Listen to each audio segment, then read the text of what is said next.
director, presidente y fundador de la Mesa Cancún y presidente del Consejo de Administración de Sonora Hoy. Y tablajero. Contigo.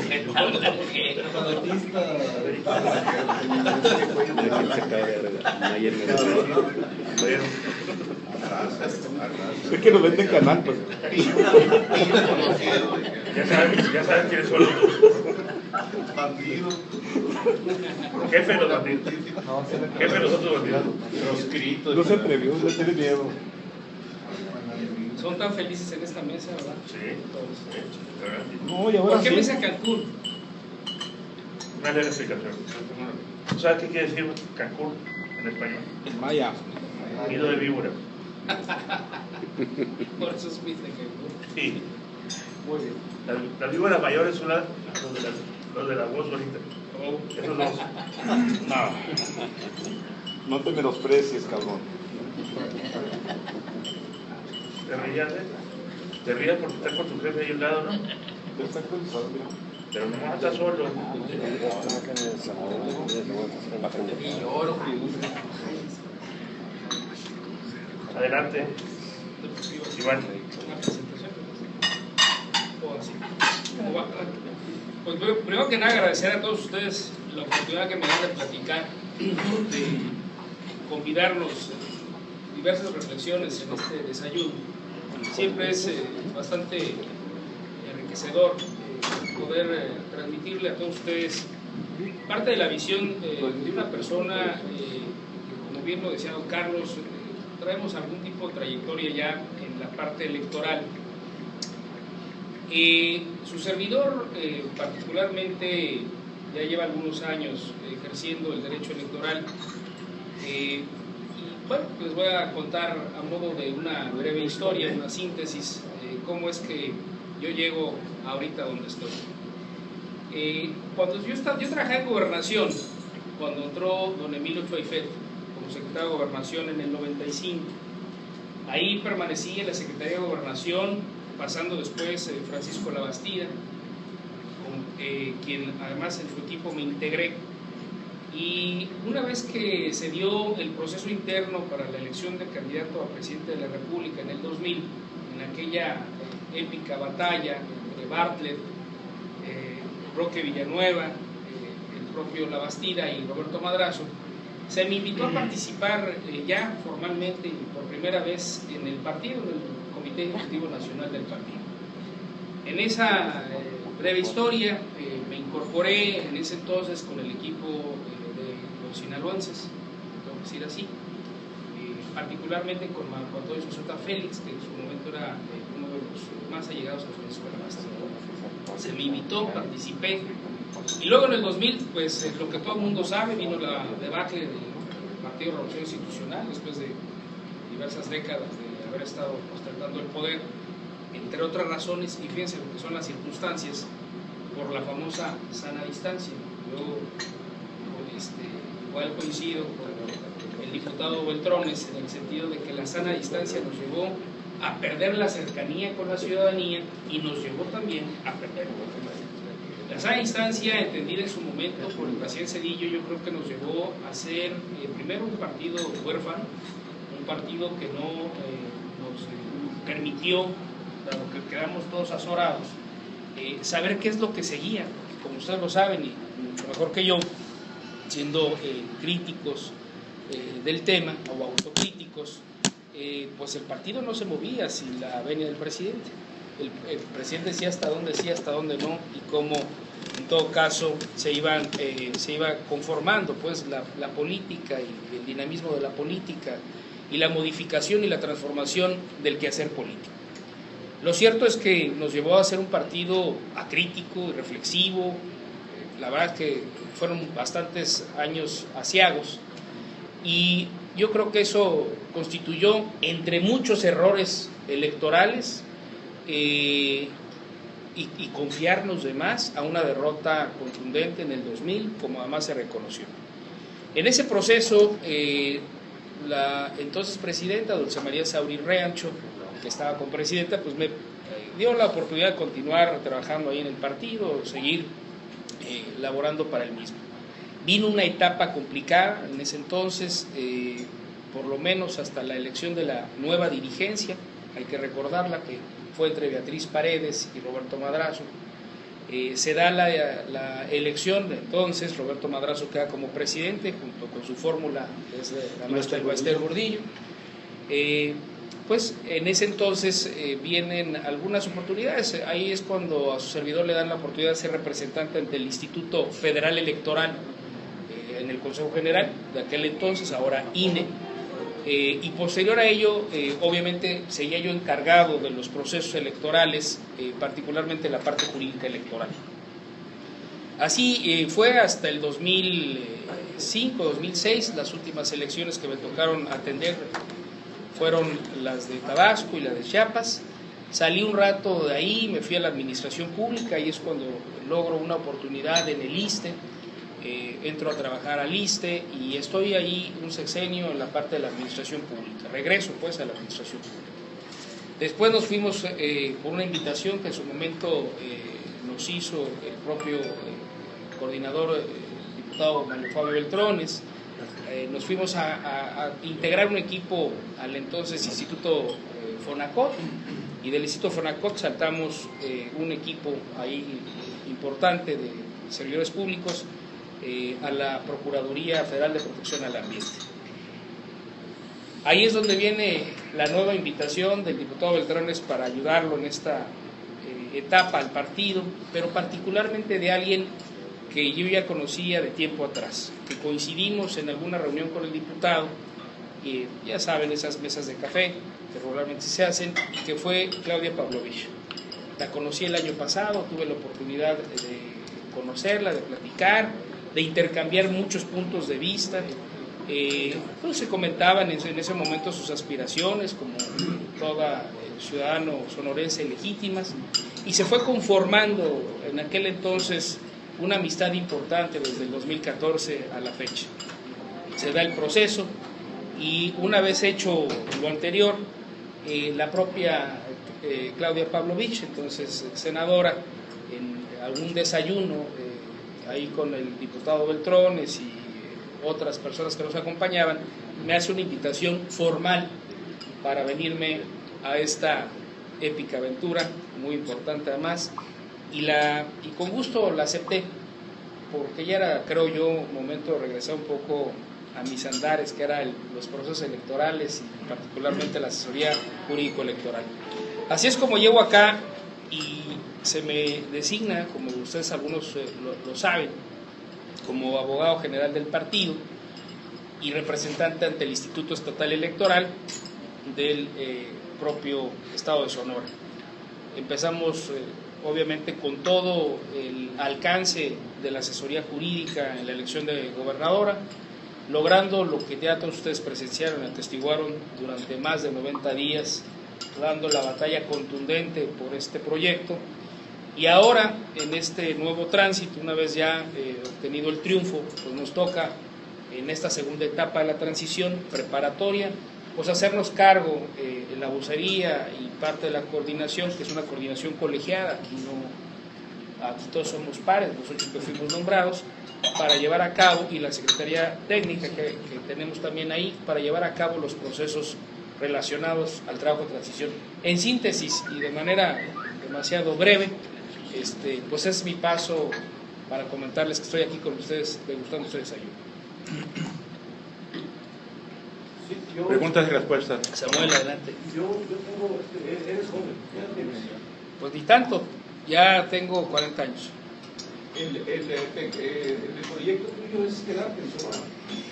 El proyecto mío es ahorita ayudarle a mi amiga, la gobernadora electa Claudia Pavlovich. Ese es mi proyecto ahorita. Lo cierto es que se ha desdibujado alguna posibilidad de participación, sin embargo, y en la confianza de los amigos, pues tengo que decirlo tal cual, por eso quería iniciar yo con este proceso, por la vinculación que en algún momento me llegó a tocar del lado político, estructural, pues, desde ese punto de vista como equipo, con el diputado Beltrones. Habrá que ver también ahí si no es que se me requiere allá. Lo cierto es que estoy todavía en una situación de duda, ¿no? Yo nomás para concluir las preguntas mías, después de la segunda reunión de la proceso de recepción Y pues la intervención de Contreras que estuvo bastante muy puntual y lo dejó desculado. Por decirlo de alguna forma. ¿Qué reacciones han recibido ustedes de parte del Estado que podríamos prever? Pero de escuché, ¿qué? ¿Qué podríamos prever? ¿Qué reacciones han recibido ustedes de parte de padres, del equipo de padres, después de esa descubridad que les dieron? Pues lo cierto es que no ha habido reacción. La reacción es simple y llanamente institucional. Al menos a mí no me han expresado ningún sentir, ninguna reacción. Y yo creo que, y lo digo con confianza y absoluta claridad y transparencia con ustedes, pues no les quedaría tener algún tipo de reacción. Es el trabajo propio de la transición. En la transición yo siempre lo he visto así: conversar no es pactar. Eso es muy importante dejarlo claro, porque luego a veces parece ser que dejamos una sensación como medio amarga, ¿no? Y algunos reclaman contundencia. Yo creo que este periodo no es de displicencia ni de reyerta. Creo que debemos actuar ambos equipos con absoluta responsabilidad. Ya fueron 90 días de que la ciudadanía se gastó bastante en el tema de un pleito muy complicado, muy fuerte, crudo, y que creo que ya la ciudadanía lo que quiere es que le resuelvan las cosas. Entonces, yo siento que gobernar además es más allá, ese es mi punto de vista, así lo he dicho. Gobernar es más allá de meter gente o buscar culpables y sancionarlos. Gobernar también implica buscar ya las soluciones de lo que la gente pide. Yo creo que Sonora no necesita una foto, y yo creo que nosotros no nos vamos a prestar a eso tampoco. Acudir o recurrir a una foto pues es hacer una pantomima.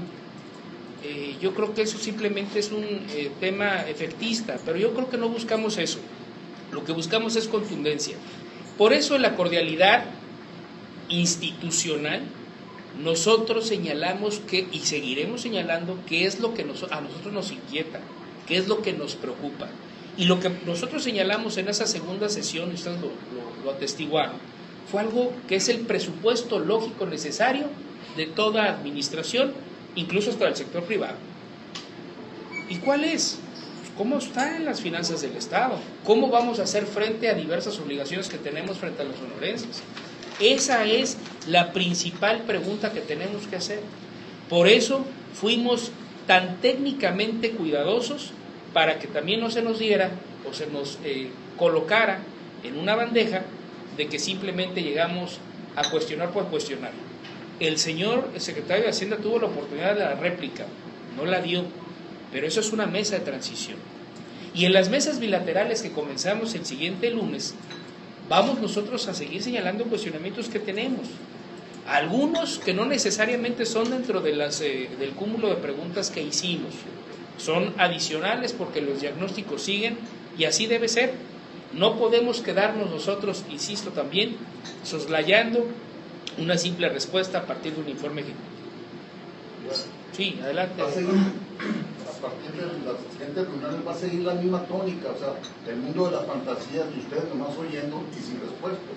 O va a haber una acción de su parte ya para cambiar el formato y qué doctor. Mira, Arturo, yo vuelvo a insistir, el tema de la contundencia está en la parte técnica, no está necesariamente en el pleito, en la reyerta, decía yo.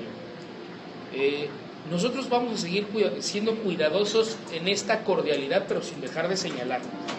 El escucharlos, al hacerlo público y que todos los sonorenses sepan qué es lo que está ocurriendo, los únicos que se exhiben ahí son las partes que en su caso posicionan lo que ellos quieren posicionar.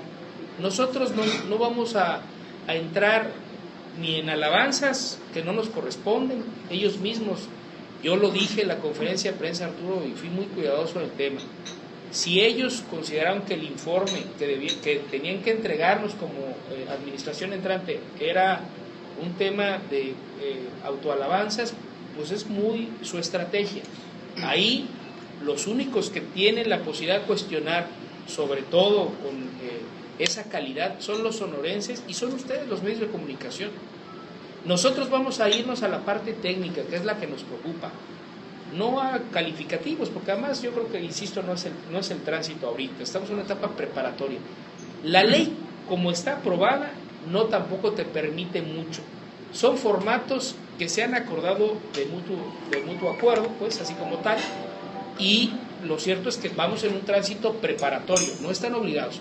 A nosotros lo que nos interesa el 13. El 13 de septiembre es el parteaguas. Y ahí sí la ley les dice y les obliga que una vez firmadas las actas de entrega-recepción, se tendrán 30 días para hacer las observaciones y, en su caso, subsanarlas, aclararlas, complementar algún tipo de información que tengan, y ahí sí, entonces dejaremos por escrito muchas cosas, y si no, pues tendremos que dar vista, como lo he señalado, a las instancias correspondientes, sean federales, locales, sean administrativas o penales. Esa es la realidad. Entonces, el informe ejecutivo es un informe ejecutivo que, si ellos decidieron señalarlo así, está bien. A mí me hubiera gustado un diagnóstico mucho más crudo, un diagnóstico mucho más real, un tema de etapa, de una agenda de riesgos, pero con quitar el velo, pues corriendo el velo de lo que está en cada una de las dependencias. Nosotros lo señalamos y tocamos, insisto, muy de fondo varios de los temas técnicos. Por ejemplo, lo señalamos ahí, un tema de la falta de las aportaciones del gobierno del Estado en un tema tan sensible como son el asunto de las pensiones. Imagínense nada más. Más de 1.800 millones de pesos. Y eso son preguntas que en realidad, insisto, a las personas, sobre todo a los pensionados, a los afectados, son a los que ellos mismos van señalando parte de este mensaje. Sí, adelante, Marcelo. Sí, rápidamente, nada más para comentarte los tweets que maneja hoy el gobernador Guillermo Padres ahí en su cuenta de esta red social, a ver qué opinión te merece. Sí. Debemos respeto al proceso institucional histórico de entrega-recepción. Lo más sano es dejar trabajar a nuestros equipos.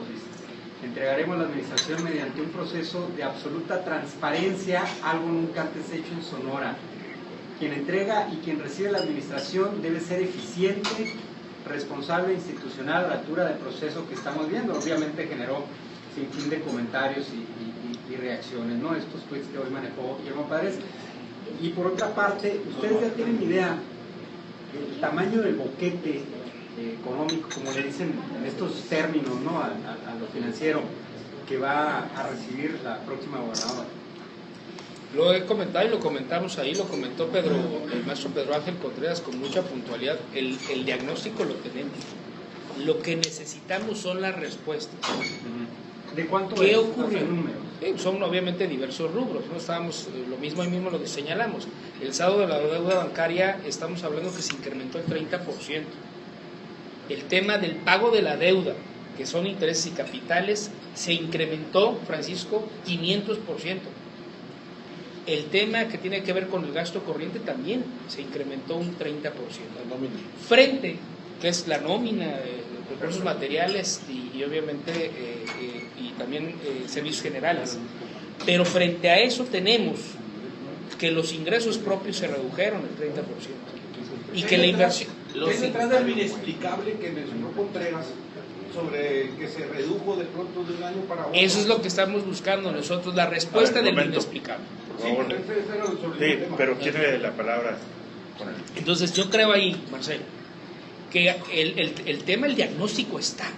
Lo que necesitamos es que ellos fijen técnicamente una posición, porque nosotros estamos hablando de información que hemos obtenido oficialmente, que eso es lo que está registrado tanto en Hacienda, que está registrado en la Cámara de Diputados a nivel federal, que está registrado en las propias cuentas del Estado. La pregunta no es si ya sabemos, ya el tamaño lo sabemos, el diagnóstico está. Ahora la pregunta es, dame tú las respuestas. ¿Dónde está? ¿Qué ocurrió ahí? Creo que es lo que estamos esperando todos. Por eso yo insistí en algo. El tema, cuando en la réplica el secretario de Hacienda tenía la oportunidad de decirlo, no lo dijo. Dijo, vámonos a las mesas bilaterales. Pues estamos también nosotros ansiosos de irnos a las mesas bilaterales. Las preguntas van a estar, el cuestionamiento va a estar, pero, insisto, sin entrar a una reyerta, porque creo que no es la etapa. ¿Qué opinión te merece Ahora, estos comentarios de los twitters, de los comentarios que hizo? Yo creo que el tema del respeto al trabajo de transición no es a convocatoria, es un tema de un respeto a la ley.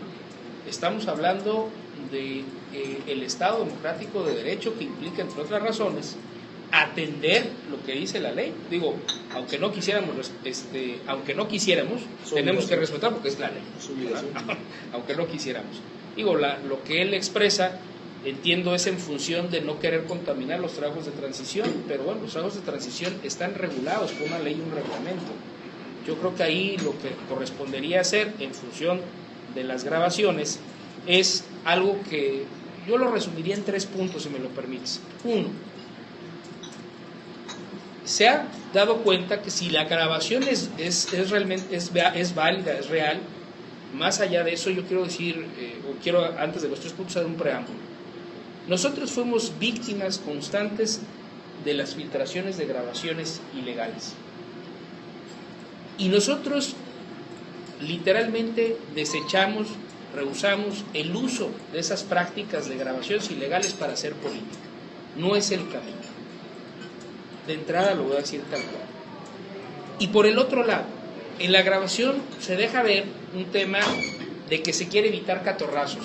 En la administración de Claudia Pavlovich, lo digo tal cual, no va a haber ni catorrazos, porque no es un tema de venganza, no va a haber ni catorrazos, pero tampoco carretas llenas de dinero. Tampoco, vamos a cuidar ese tema. Ni catorrazos ni carretazos. En el gobierno de Claudio Pavlovich ni catorrazos ni carretazos. Así es sencillo. Viene Gilberto. Eso sí. Viene Gilberto. Bienvenido. Obviamente la ventaja que se observa entre un equipo y otro es muy grande. Las casi 8,000 preguntas que presentaron ustedes no las formularon del 7 de junio en adelante. ¿Desde qué tiempo, abogados, están estudiando ustedes la administración para llegar a... Te quiero decir, Miguel Gilberto, que ese es un trabajo que se venía realizando, y lo digo con franqueza, honor a quien honor merece, es un trabajo que venía realizando la licenciada Natalia Rivera tiempo atrás, junto con el presidente del partido, Alfonso Elías. Se prepararon, se documentaron todo el tiempo. Muchos de los debates que dimos nosotros públicamente en diversos foros, en diversas mesas colegiadas, venía de información que se había recabado previamente. Es decir, tampoco es un tema que podamos llamarnos a sorpresa que de pronto nos llegó un documento, ¿no?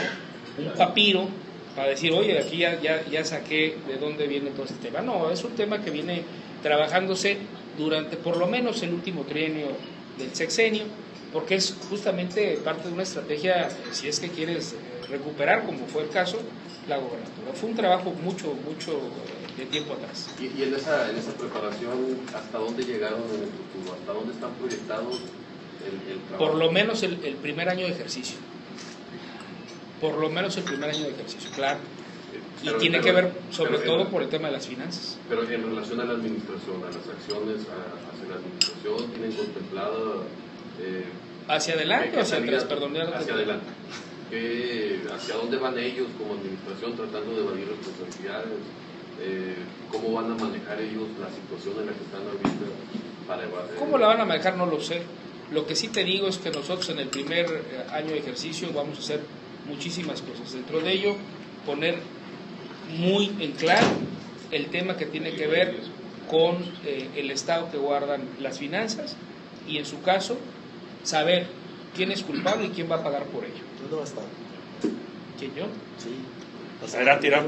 Hacia un futuro donde voy a estar, donde yo creo que la democracia y mis amigos de Sonora me permitan estar. Mi querido hermano. A Patricio Chirino Fíjese, Afortunadamente. lo primero que le comentaba yo a mi amigo Jorge Hoyos, dije, oye, voy a esa mesa y espero no decir chirinadas, porque esas ya se las copió ustedes. Oye, Iván, dices que no van a venir dando catorrazos.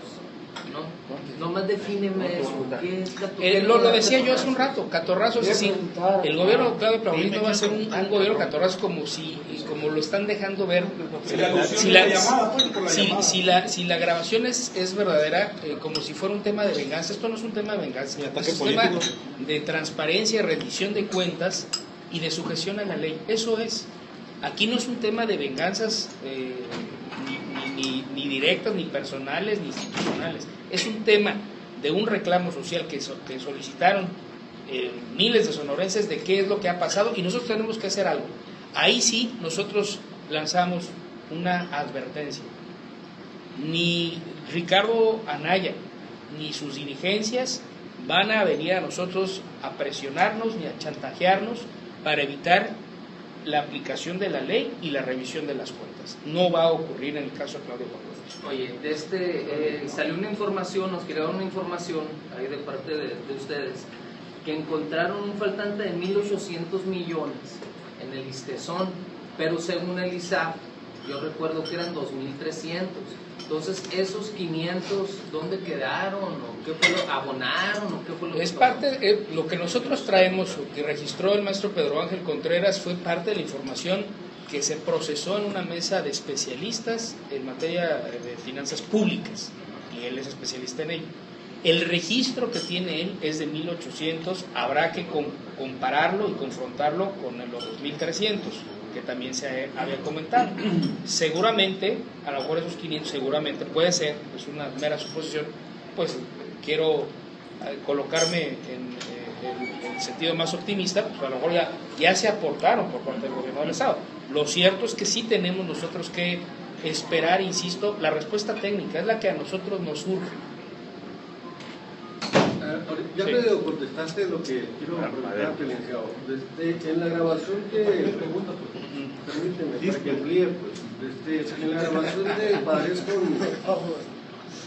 Rodolfo Apple, le promete apoyarle y todo, en base a todo al desmadre que le están haciendo, según palabras ahí tácitas de Padres, ¿no? Pero hay momentos para una negociación, hay posibilidades, porque Rodolfo Apple no va a venir aquí a Sonora a lo mejor negociar, se puede negociar allá en México con las cúpulas más poderosas, pero ¿sí se puede dar eso o de plano definitivamente? Yo te lo digo categórico. En este gobierno de Claudio Paulino no vamos a dejarnos ni chantajear, ni presionar por nada, ni por nada. El reclamo es contundente, es una revisión exhaustiva de qué es lo que vamos a encontrar. Pero lo primero es hacer una revisión. No nos urge, no me quiero urgir, ni en el pensamiento, ni en los labios, a dar nombres, porque no es el papel de una autoridad, que no lo soy ahorita, pero sí en el ánimo y en el sentido de que lo primero que hay que hacer es revisar. Lo segundo es saber exactamente cómo está la situación. Lo tercero es documentar. Y si de lo que documentas, de lo que te allegas como elementos de prueba, te dan inmediatamente para iniciar los procedimientos, lo vas a hacer. No queremos, ¿por qué te lo digo esto? Porque no queremos pifias tampoco en el gobierno. No vamos a nosotros a caer en esas pifias como ha ocurrido en otras entidades, donde se ha enardecido la sociedad con el tema de meter o apresar a uno que otro político y después se te caen esas acusaciones. Tenemos que ser cuidadosos en lo que hagamos. De lo que están ahí revisando, ¿tienen conocimiento si al estilo Roberto Romero se han sacado amparos por parte de otros funcionarios? Lo que sabemos en el caso de Roberto Romero es lo que se difundió por algunos medios de que estaba amparado. Eso es lo único que nosotros sabemos. No hemos auscultado con algún juzgado de distrito el tema, porque la verdad es que no lo hemos hecho, bajo el principio de que nada debe, nada teme. Adelante, Gilberto. Licenciado. Sí. Obviamente, el votante para nosotros, el ciudadano que elige y que pronto estará eligiendo de vuelta dentro de 2 años y pico, ve que en las campañas es muy fuerte la denuncia y declaramos que está sustentado y declaramos que debe actuarse con justicia, todo el peso de la ley, y lo exigimos. Pero ya una vez pasado el proceso, cuando se gana en el ejercicio de gobierno, los partidos políticos y en el gobierno bajan el discurso, o sea, ya no es tan fuerte.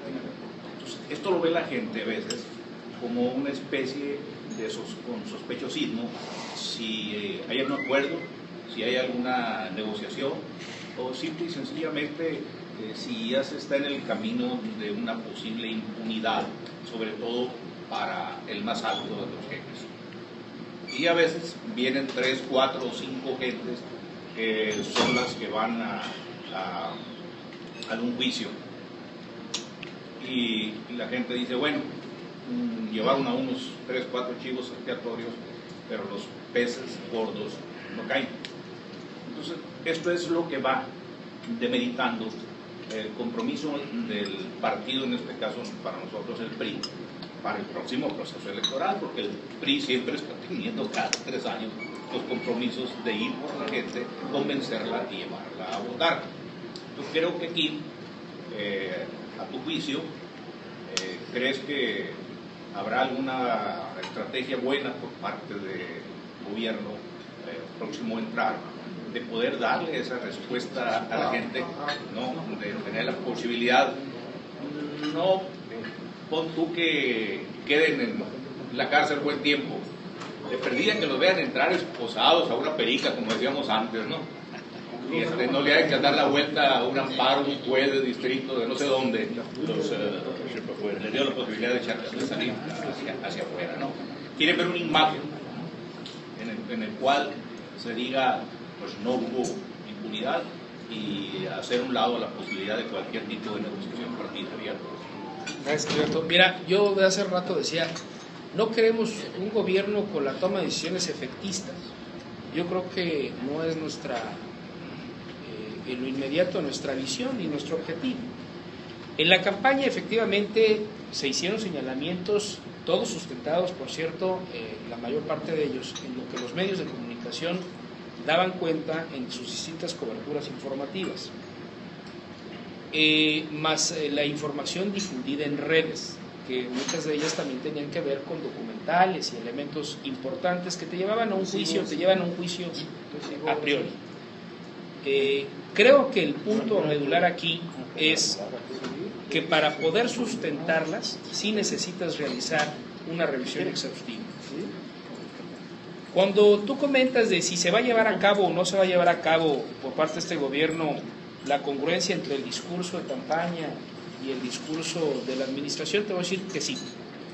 Y el elemento fundamental, y lo anuncio oficialmente, aunque lo hará en su oportunidad la señora gobernadora, es la creación de una fiscalía especializada para investigar los casos de corrupción de los ex servidores públicos y de los servidores públicos en funciones, porque no nada más es con los ajenos, también es con los propios.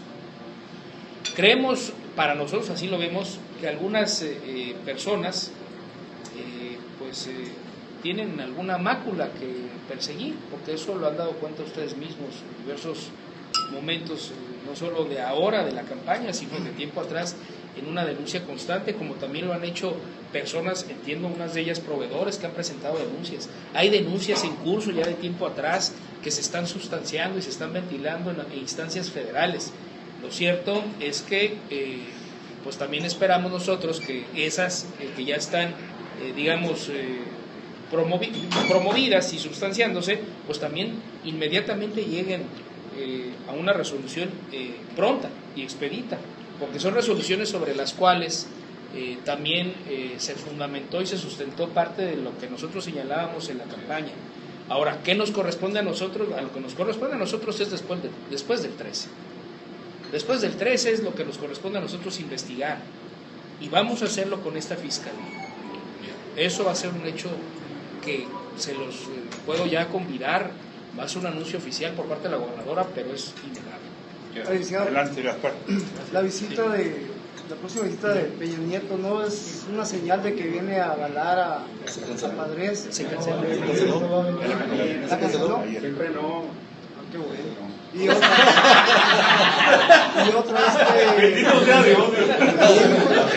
pues era una pendejada. Ahí sí me escribí una estupidez, no sé cómo van a mandar un que no iba a ir el padre. Y otra mejor, mira, el ofrecimiento que hizo el secretario de Salud de ser asesor, lo van a aceptar como asesor. Lo voy a resumir como en algunas sentencias del TRIFE. Me parece que fue un lapsus calamis. Calamis, de calamidad. No de calambre. O sea, es un no. Es un no. Es cierto que este Jorge Luis Ibarra es asesor de Claudia en materia de educación. En materia de educación hay cerca de 30 especialistas. Pero supuestamente Jorge Luis Ibarra dice, ¿alguien lo mencionó? Yo no me suena el nombre. No está. Adelante, Fernando. Pues no lo traigo yo registrado. Señor Jaime, ahorita, bueno, a raíz de la reunión que tuvieron, la última reunión, ya se comenzó a hablar de quiebra financiera, ¿no? Ahorita nos habló de datos duros de la cuestión del ISTESON. Hay un tema muy sensible también en cuánto se debe a los proveedores en total. ¿Cuál es la cantidad? Fíjate que es un tema que a la fecha no sabemos con exactitud. Y lo digo con esa claridad. No tenemos claro cuál es el cúmulo de deuda a proveedores. Porque es un tema que, como parte de lo que yo también he comentado, necesitamos irnos en dos momentos. El primero es en la mesa bilateral, donde se nos dé cuenta oficialmente y de acuerdo a lo que ellos reporten, de cuál es el adeudo que se tiene con proveedores. Y el segundo momento es cuando tenemos que abrir el cajón y ver cuántos papeles, facturas, el tú a tú, Un momento. el tú a tú, es el de Hacienda con los de Hacienda, en fin. Y ahí vamos a tener que abrir los cajones y ver la documentación que hay sobre facturas pendientes de pago. Y lo que se debe a otras instituciones, por ejemplo al CRI, ahorita en la mañana lo que ahorita en la mañana los concesionarios estaban diciendo que les deben 200 millones de pesos. ¿A quién? A los concesionarios de transporte estaban diciendo ahora. Bueno, se dice que se debe eso y se debe casi, hasta donde entiendo, 70 millones al IE, se le debe una cantidad también... 200 millones a la Universidad de Sonora. Millones, en fin. ¿Cuál es el tema? Pues es parte de lo que nosotros queremos ver. En el informe ejecutivo, al menos de lo poco que yo pude revisar, no he hablado con los especialistas, quiero ser prudente en ello, no vi esa parte de esos adeudos. No los vi, Por eso también no tengo el visor como para responder exactamente cuánto es lo que se le debe a los organismos autónomos. A lo que no se sabe, además. Más lo que no se sabe. Pues más los que se acumule la semana. Adelante, Paco. Licenciado, se están preparando para que el día 14 de septiembre a las 6 de la mañana el transporte público funcione bien. Entiendo esto de la transición, ¿no? El tema del transporte público... Tú hablas de que hay que entrarle y que todo tiene que... El tema de desmemorarte de magia. El tema del transporte público es un tema bastante complejo. No, pero espero hacer muchos programas más, ¿no? Que el cúmulo de preguntas entiendo que se están preparando para decir el 14, independientemente de las habilidades que pueda haber, estamos listos para responder a la gente porque la gente inmediatamente va a reclamar, ¿no? ¿Por qué el 14? El 13 es el 13. No, pero le estás dando chance de un día. Sí, que festejen. Es que el 13 es domingo. El 13 es domingo. 13 de la mañana y no de noche. Yo te lo digo así, el tema del transporte es un tema tan complejo como el resto de los temas, pero creo que el tema del transporte hay que verlo de manera integral. Yo hasta donde he tenido la oportunidad de percibir, de diagnosticar, el tema es que está muy atomizado y creo que lo que hay que hacer es darle una solución integral al tema, porque por un lado, pues sí, existen ciertos camiones que opera directamente el gobierno, otros los concesionarios y otros que además tienen que ver con un tema de renovación de flotilla, que está ahí parada y que requiere obviamente una atención en lo particular, frente a los fideicomisos, frente a muchas cosas, y frente a ello, el Consejo Ciudadano y la autoridad. El tema es mucho más complejo que para resolverlo en un día. Creo que es un tema que sí tenemos que meternos de fondo y darle una solución integral. Yo creo que ya es momento de darle una visión completamente diferente al tema del transporte, y cuando digo diferente no significa el atropello de derechos, no significa eso, pero sí una visión integral en un solo sistema. Adelante, en campaña se tocaron varios puntos, sobre todo en el tema particular del gobernador, sobre su enriquecimiento ilícito, sus cuestiones de corrupción, sus caballerizas, sus caballos, su playa privada, etcétera, etcétera, y muchas otras cosas que sacaron. Creo que se hizo denuncia de parte del PRI. Natalia lo estuvo sacando y no, que denunciamos y que hicimos esto, y también Alfonso Elías, y dijeron, no, aquí tenemos las denuncias, nos enseñaban en rueda de prensa que había sido recibido por la PGR, bla, bla, bla. Mi pregunta, antes de que me contestes, porque todavía no pregunto, es... ¿Van ustedes a continuar? ¿Van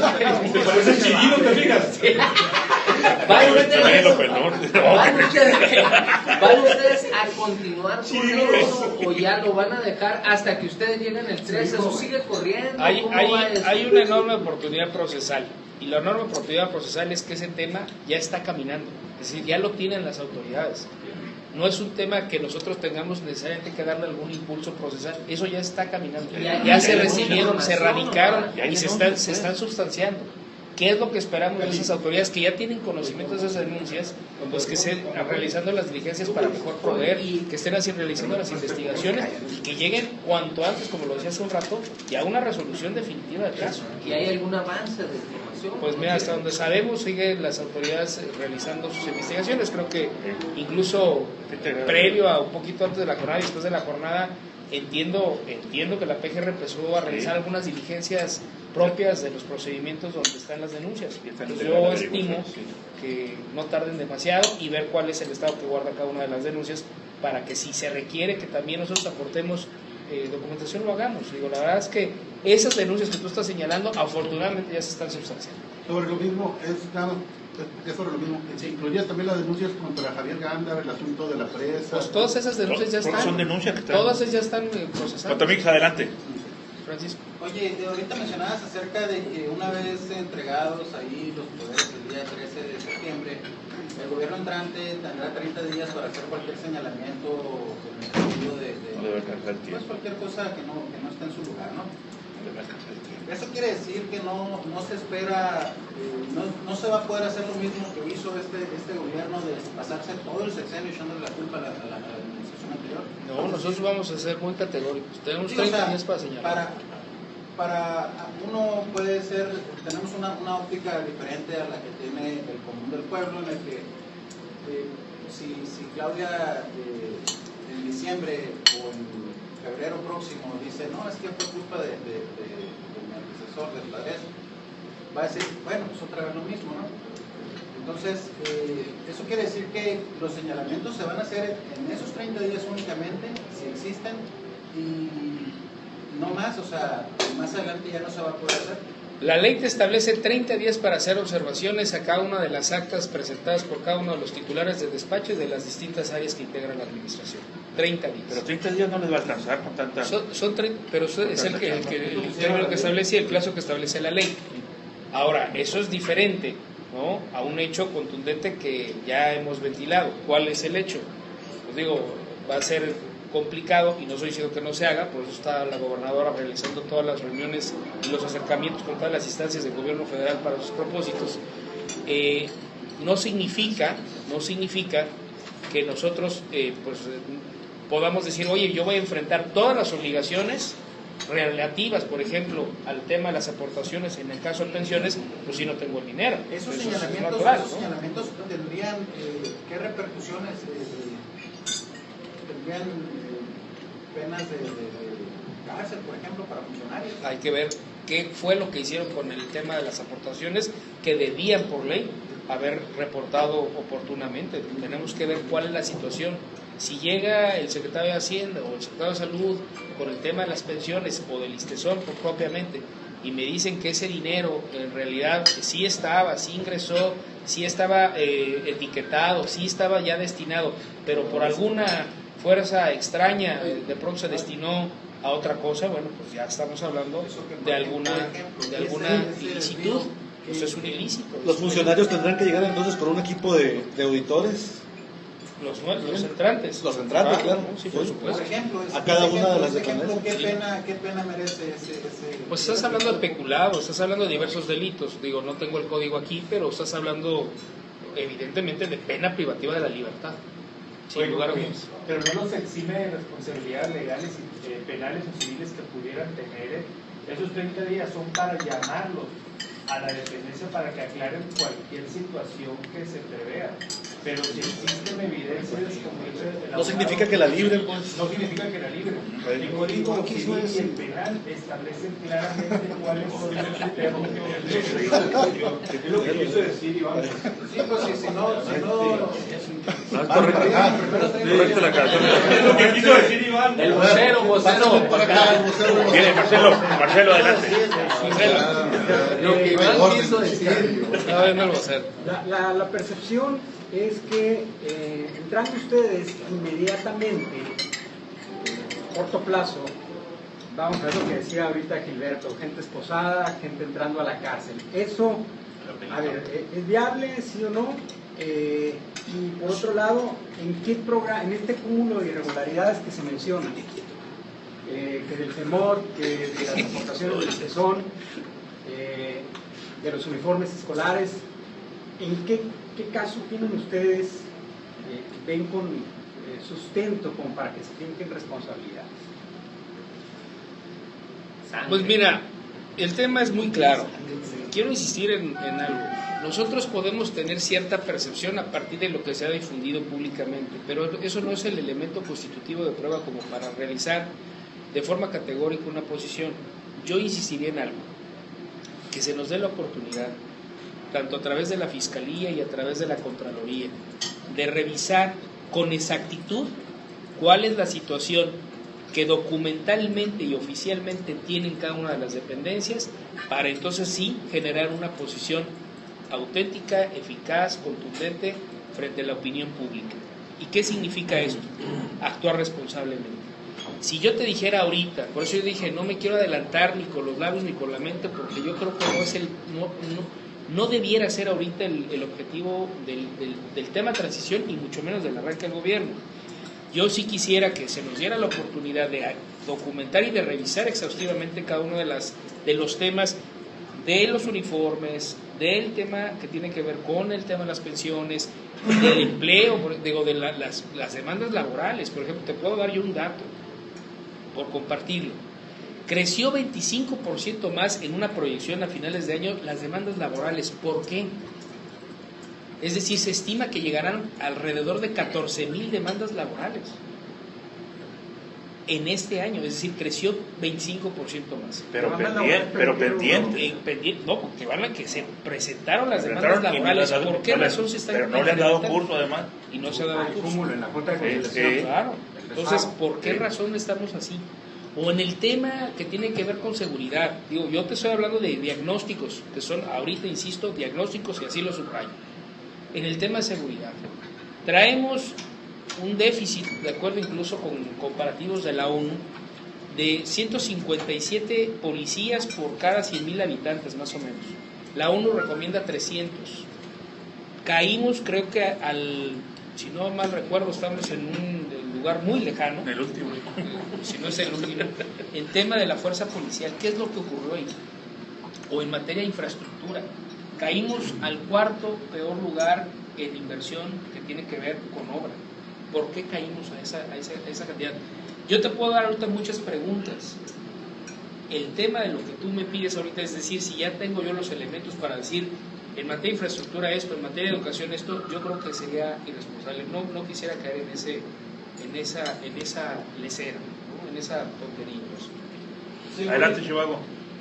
Ahorita comentabas, bueno, todos sabemos que hablar de fiscalía es hablar de la carrera Ambrosio muchas veces, donde se van todas las cosas que nunca se resuelven.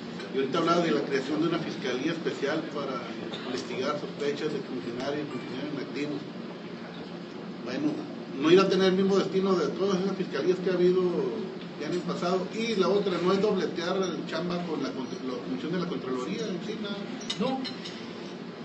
Parto de atrás hacia adelante, no, porque la Contraloría lo que hace va a ser, entre otras razones, investigar lo que administrativamente cada una de las dependencias tiene, porque además es la dependencia rectora. Lo que va a hacer, procesos de porque ahorita transición. no hace nada.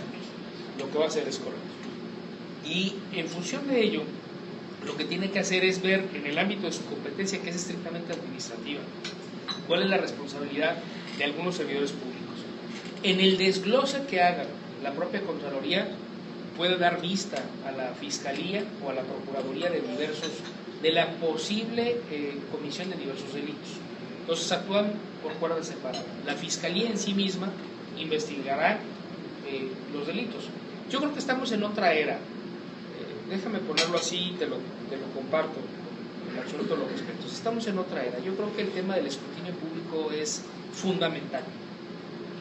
Si nosotros queremos apostarle a un tema efectista, pues creemos la Fiscalía y no pasa absolutamente nada. Pero no es el caso. No vamos a entrar nosotros en un efecto mediático o por satisfacer a la opinión pública. Yo creo que no es el caso. Nosotros sí estamos tomando muy en serio la creación de la Fiscalía con alcances y dientes específicos, incluso de órganos o de auditores forenses que nos permitan tener los brazos suficientes para llegarnos a toda la información, no solo la que obra en el Estado, sino también en la Federación. Armando Pava. Y de otras instancias, incluso internacionales. Licenciado, hace un momento decía usted que quieren tener la oportunidad de revisar de forma meticulosa las cuentas, por ejemplo, de fondos de pensiones, lo que sucede en transporte, etcétera, o informes escolares. ¿Eso significa que todo el cúmulo de papeles que les entregaron en la segunda reunión no sirve para nada? ¿No han encontrado ustedes absolutamente nada que les arroje datos? Lo que sí te puedo compartir, ahorita se están haciendo las revisiones, estamos hablando de muchísimas carpetas, informaciones en disco. Lo que sí te puedo decir que ahorita, en promedio de lo que se ha revisado, muchas informaciones públicas, o sea, decir, te lo traduzco, ya la teníamos. Entonces, es parte de lo que yo sí te puedo decir. Hay que completar la información específica de cada una de las dependencias, pero mucha de la información que nos presentaron es pública. O sea, los organigramas. O sea, no les da elementos, no les ha hasta ahorita donde llegamos. Dado elementos que les sirvan. Llevamos, te puedo decir que en promedio por todas las mesas, llevamos casi la revisión no más del 30% de la información que nos mandaron, porque muchos vienen en disco, en CD, entonces el trabajo es mucho más complejo. No tenemos todo un aparato burocrático para revisarlo. Hay mesas que son de especialistas que no son más de 7 personas. Hay otras mesas muy participativas, como el caso de educación, que son casi 30. Ahí se facilita un poco más. Ahí el tema de educación pues irán casi al 70-80%. Es lento el avance entonces. Es lento, pero no es lento porque no lo estemos revisando, es lento porque la cantidad de información, por eso con esa fórmula lo decía muy bien el maestro Pedro Ángel Contreras, que la cantidad de información correspondiera a la calidad de la información. Hasta ahorita, en promedio de lo que llevamos nosotros revisado, que esta misma semana va a quedar revisado, tiene que quedar revisado, no hay de otra. Te puedo decir que la información, mucha de la información, casi un 70-80% de la información que nos están dando, hasta ahorita lo revisado, es información que ya teníamos porque es información pública. Ahora sí, Samuel. Gracias. Hay una pendiente que hay muchas expectativas ahora para cuando entre Claudia respecto a la demanda de libertad de los líderes yaquis detenidos por padres a través de un montaje especial ahí para perseguirlos. ¿De qué nos puedes informar de eso? ¿En serio hay alguna posibilidad, que has escuchado tú, una estrategia de desistimiento o algo para conseguir la libertad de esta gente? Lo que hemos nosotros escuchado en el caso particular de los líderes yaquis, de uno de ellos, es que entiendo que ya tenía un amparo y al parecer el proceso como va hasta ahorita pudiera dar indicios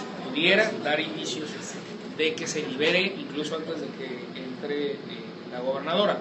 Pero si no fuera así, si no fuera el caso, lo que sí te puedo decir es que es un asunto que nosotros tenemos dentro de la agenda como prioritaria, porque no queremos tampoco presos políticos y que vamos a revisar con toda la formalidad de ley, de modo tal que podamos nosotros proceder con los alcances y los instrumentos que tengamos a la mano y si es necesario buscar algún tema de indulto para hacerlo, porque, insisto, el tema de los presos políticos o de los delitos conocidos anteriormente de disolución social, pues no cabrán en este gobierno.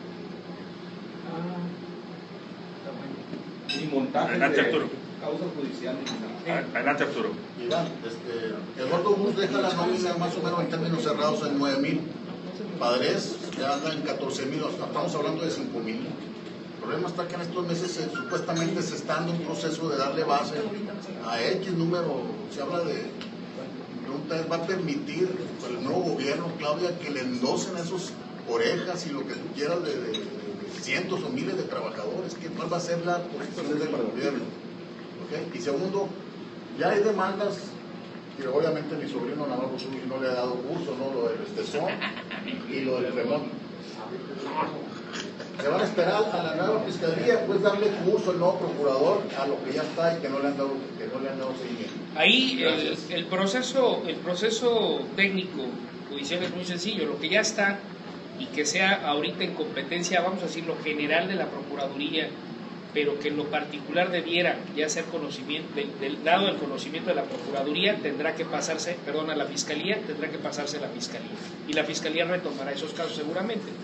Te quiero decir que además de eso, ya la propia Fiscalía, por lo que me comentaban hace un rato, si teníamos o no, o si íbamos a llevar o no acciones en lo particular de esos casos, quiero decir que la Fiscalía por sí misma, al ser nada más creada, ya tiene bastante trabajo que hacer. Hasta donde recuerdo hay más de 60 procesos resarcitorios o de procedimientos resarcitorios, de acuerdo a lo que reportó el ISAF, en el caso de los servidores públicos estatales. Y hay cerca de, no recuerdo bien la cifra, creo que es alrededor de 500 o de 1.500, mejor dicho, 1.500 procesos también resarcitorios en el caso de los municipios. De entrada, esos procedimientos resarcitorios que han sido reportados por ISAF, que tienen el desdoblez o la vista paralela, por decirlo así, en procedimientos de resarcición, de resarcitorio de daños, en los procedimientos de responsabilidad administrativa, muchos de ellos tendrán que llegar a investigación de delitos, y esa Fiscalía por sí misma ya tiene bastante material como para iniciar acciones e investigaciones en esos casos que son reportados por el ISAF, así en esa cuenta en lo particular. Del otro, es claro, una vez que lleguen los procesos de recibir la administración en el ISTESON, en FEMOT, en donde sea, lo primero que vamos a hacer es revisar con auditores, y no solo eso, la propia Fiscalía, así como la estamos proyectando, va a tener un auditor forense que va a poder allegarse información en lo particular de esos casos, que en lo particular, insisto, ha sido señalado públicamente, y va a poder atraer información para iniciar de oficio esas investigaciones, no necesariamente esperar la presentación de denuncias como tal, puede hacerlo de oficio. No sé si respondí. Y el caso de la nómina. Sí, en el caso de la nómina se nos ha llegado, y lo digo también con toda claridad, nos han llegado comentarios sobre esas clasificaciones que se están haciendo de manera indebida, y que obviamente se ha dado en el manejo de una supuesta fortaleza que se le quiere dar a un sindicato en lo particular, de los 3 que hay, etcétera, etcétera. Lo que sí es que ahí lo primero que vamos a tener que hacer llegando es revisar que efectivamente no se haya dado ningún tipo de basificación, sin los procedimientos de escalafón debidamente previstos. Los procedimientos que simple y llanamente no estén apegados a derecho, pues van a tener que caer por tierra. No va a poder sostenerse esa posibilidad.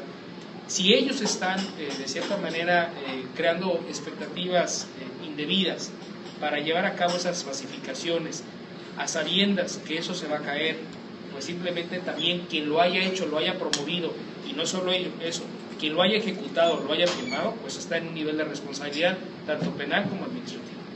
Adelante, Iván, hace unas semanas, 10 días, Jorge Morales Borbón, el secretario de Comunicación, dijo que administrativamente no hay forma de hacer los pagos a los proveedores, aun cuando ellos tengan la intención de hacerlo, no existe administrativamente el recurso, ni económico, ni nada, y que la administración entrante, ustedes tampoco lo van a encontrar en su momento. En En ese expediente que ustedes traen, Iván, de deudas a proveedores, ¿viene indexada alguna investigación por fraude que hayan podido cometer en contra de ellos y haber desaparecido esas deudas? Tenemos, te voy a contar 3 cosas ahí. Muchas ocasiones vemos que el vocero habla de todo, pero a veces se entiende muy poco. Entonces, sí, el vocero cero. En el caso específico de los proveedores, hay denuncias de diversos proveedores ya presentadas ante instancias específicas donde se supone ya aportaron los elementos de prueba de que se les debe, en algunos casos.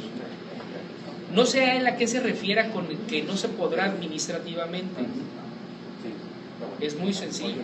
Al nosotros meternos en cada una de las dependencias sabremos con exactitud qué obra o qué servicio fue el que se supone se pagó, porque eso no se va a poder ocultar. No hay forma. Así vayan y quemen los papeles. No hay forma de hacerlo, porque están reportados como parte de algunos resultados o de informes o de muchas otras acciones como parte del gobierno. Administrativamente siempre vas a tener tú la oportunidad de conocer cuáles fueron los proveedores que entraron en ciertas licitaciones, cuáles fueron de adjudicación, cuáles fueron de invitación restringida 3, y una vez hecho eso, vas a saber cuáles de todas esas obras se ejecutó, cuál no, cuál está incompleta, cuál está en proceso, cuáles son los contratos plurianuales, etcétera, etcétera, etcétera. Administrativamente, no sé a qué se refiere, pero administrativamente, de que siempre vas a encontrar el hilo conductor, lo vas a encontrar. Ahí, en ese sentido, Iván, ¿cuál es el trámite que ustedes le van a dar una vez que se encuentren con ese cúmulo de deudas? Pues lo primero que nada es darle de conocimiento público y conocer y conciliar con los proveedores qué es lo que está ocurriendo. Habrá algunos proveedores que te dirán que ya se les pagó un porcentaje, otros que no. Lo que sí es que lo primero que tenemos que hacer es enfrentar una obligación hasta donde la ley nos permite enfrentar la obligación. Si nosotros no tenemos los elementos para enfrentar esa obligación, ahí sí lo digo, te lo anticipo, nosotros no vamos a asumir ningún tipo de deuda que no esté registrada conforme a la ley y conforme a los procedimientos. Si no lo está, para nosotros simple y llanamente no es una obligación y a nosotros nos tendría que cobrar, le tendrá que cobrar aquí lo. En ese aspecto estaría similar el caso, porque yo tengo información respecto a que están recibiendo últimas semanas, recibiendo las dependencias del gobierno, están recibiendo mucha factura. Nomás pues están recibiéndolas y están dejándolas para que se cobren ya cuando entre Claudia. Va a haber una revisión, yo me imagino, de todo ese facturaje para saber si realmente se prestó ese servicio, ese suministro. Es parte de lo que te decía. La auditoría que nosotros vamos a realizar no solamente es saber cuál fue el proceso licitatorio, de adjudicación, de invitación restringida, etcétera, que se dio, sino cuál fue el servicio o la obra que se realizó, hasta dónde está, si es que se realizó, y saber con qué calidad se recibió. Porque se podrá decir que hubo muchas obras que se realizaron, pero habrá que ver si la obra es acorde al tipo de material que se debió de haber utilizado para determinada obra, o si el servicio realmente cubrió o no cubrió la parte relativa al software. En fin, hay muchas cosas por hacer, pero sí se va a revisar. Bueno, quedan 3 preguntas, una Fernando, otra Arturo y otra, la última. Voy a hacerlo. Vale. El nombramiento del fiscal anticorrupción no es en cierta forma una acción que hará el gobierno de Claudia Pavlovich para homologar con la cuestión del Sistema Nacional Anticorrupción que viene desde el gobierno federal. Y número 2, ¿no han sentido ustedes tantas acciones así tan gachas del gobierno actual que ya les huela a sabotaje? Así, culeradas. Estamos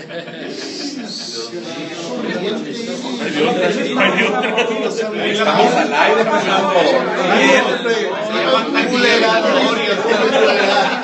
Corriente. corriente que eres, cabrón. De perdida nada. Esa es la chingada. Eres una persona. No sabía que fuera tu personal.